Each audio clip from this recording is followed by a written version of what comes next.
A szegedi 8-as vezet, nem is túl sokkal, de egy jó félhajó hosszal.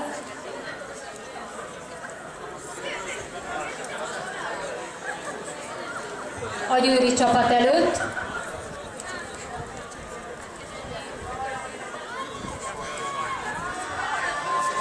Harmadik a Külker, és negyedik a Csepelevezős klub. Utolsó 100-150 méter van hátra,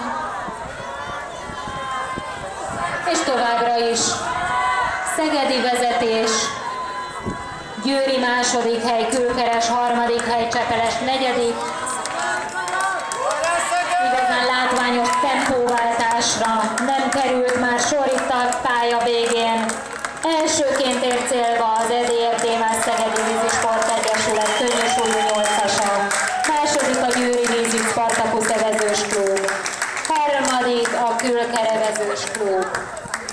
És negyedik a Csepelevezős klub. Seres Krisztián, Alker Patrik, Jásdi Miklós, Pásztor András, Zágorszki Simon Márton, Margruber Balázs, Vermes Péter, Krepesics Péter és a kormányosuk Fehér András.